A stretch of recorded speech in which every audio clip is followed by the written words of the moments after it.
Nggak usah jauh-jauh, kita lihat kondisi di beras hari ini. Ya, di mana se-Indonesia ya, stok itu langka di mana-mana. Ya, dan harga tinggi di mana-mana. Ya. Itu karena apa kira-kira, Bung Tom? Masih terlalu dini untuk saya simpulkan ya. Saya punya beberapa teori ya, tapi ini udah tanda-tanda ya bahwa pemerintahan tidak berjalan dengan baik.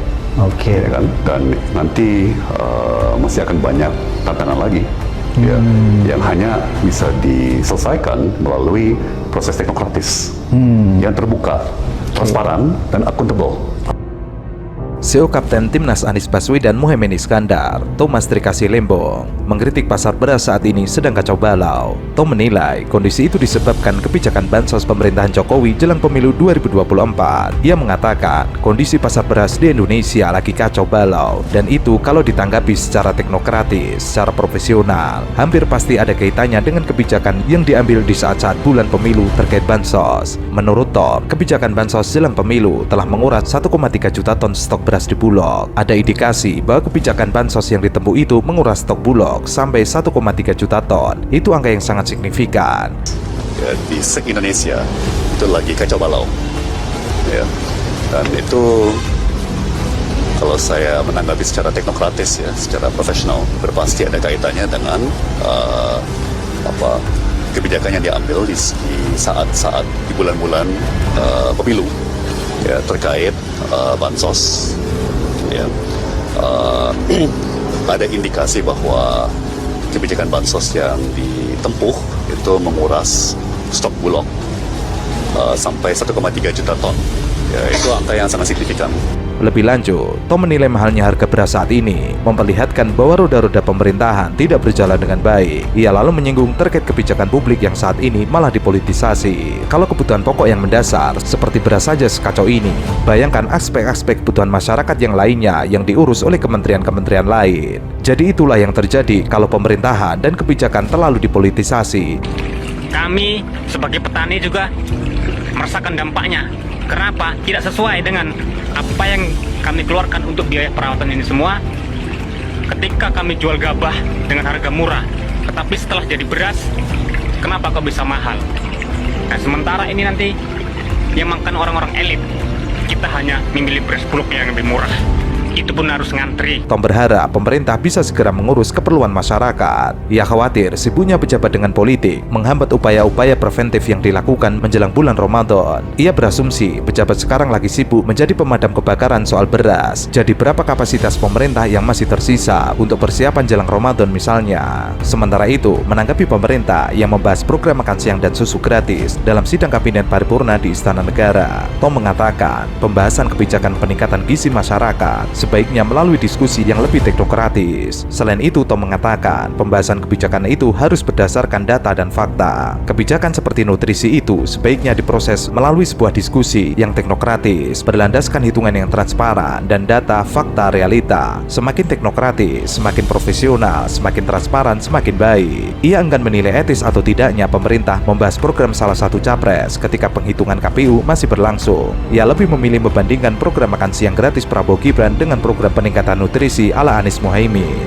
Misalnya, gagasan Anies Muhaimin untuk memanfaatkan sumber daya perikanan yang berlimpah yang diolah menjadi sumber protein yang lebih cocok buat masyarakat, mengingat negara kepulauan, negara kelautan. Tren di seluruh dunia, pemerintah yang otoriter dan oligarkis memang selalu akan memelihara kemiskinan dan kebodohan.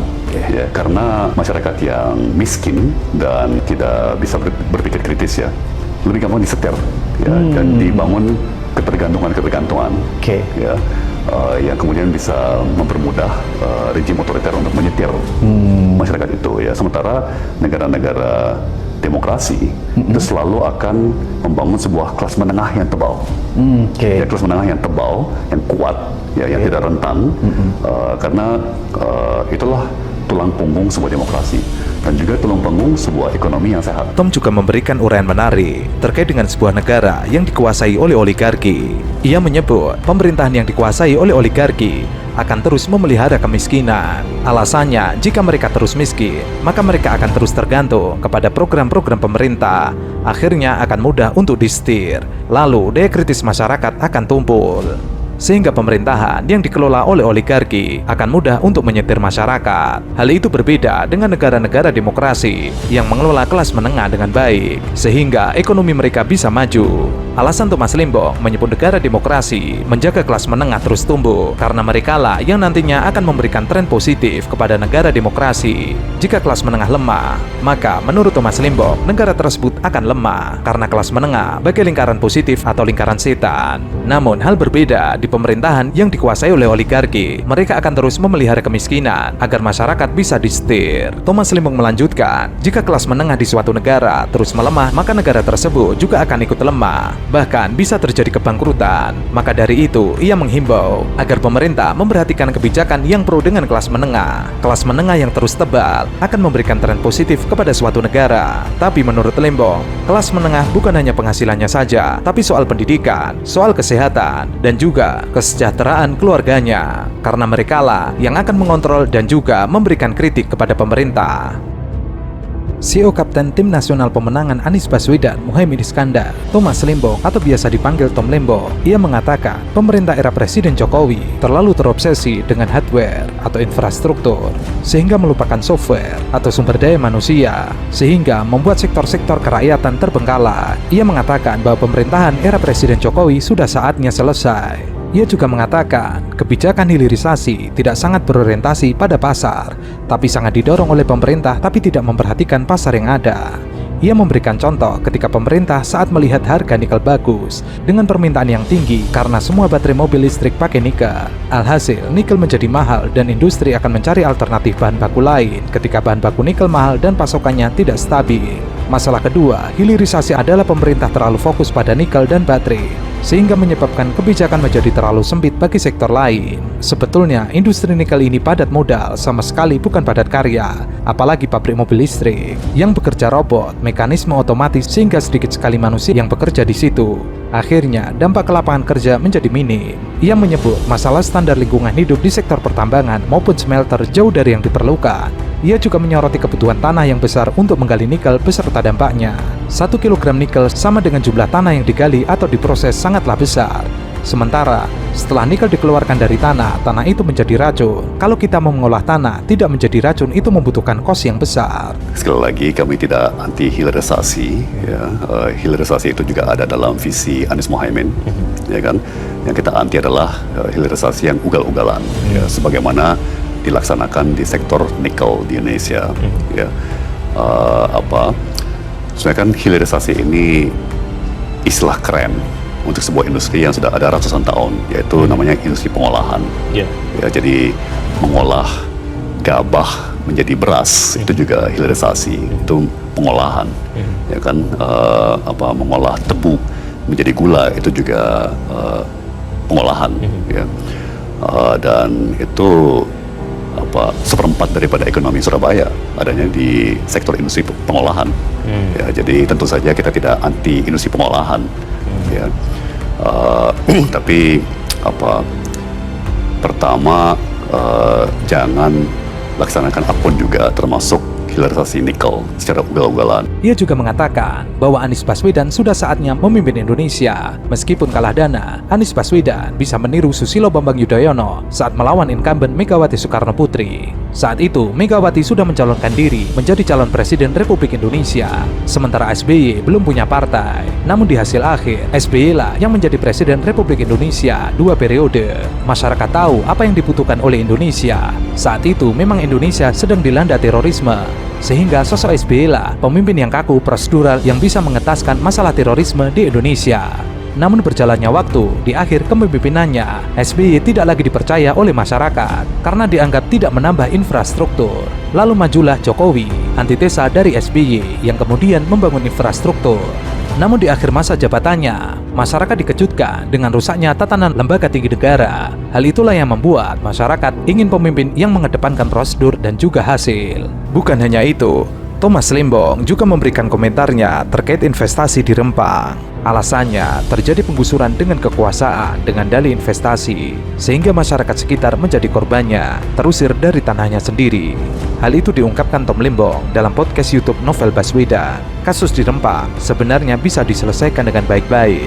Tapi hal tersebut butuh waktu dan kesabaran, butuh paradigma kebijakan yang berberi kemanusiaan, bukan bisnis ataupun untung rugi. Yang terjadi di Rempang, pemerintah kurang sabar, ingin segera menyelesaikan lahan investasi dengan cepat, sampai ada seorang menteri yang mengatakan, ini harus diselesaikan dengan cepat, kalau tidak investornya akan lari. Menteri tersebut mengaku tidak mau kehilangan kesempatan investasi ini, akhirnya menggunakan otot. Menurut Lembong, ini adalah penyakit penguasa, main semena-mena, main gusur, lalu terjadilah bentrokan dengan masyarakat sekitar.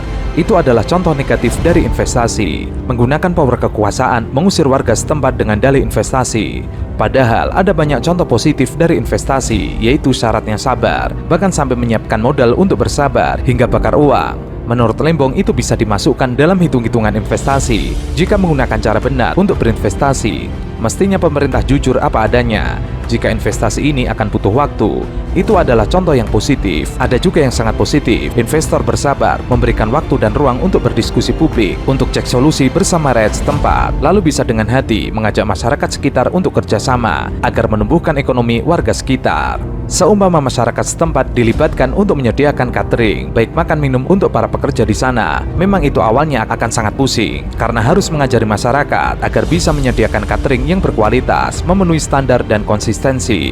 Itu akan butuh waktu lama, tapi setelah itu hubungan antara industri dan masyarakat sekitar akan harmonis. Kalau terjadi sesuatu, pertama kali yang membela industri tersebut adalah warga setempat, karena mereka merasa hidup dari sana.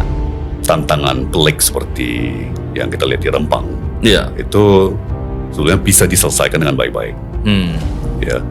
Tapi butuh waktu, itu butuh kesabaran, ya, dan butuh paradigma kebijakan, ya, yang mengutamakan nilai-nilai kemanusiaan, bukan mengutamakan bisnis, atau untung rugi, ya.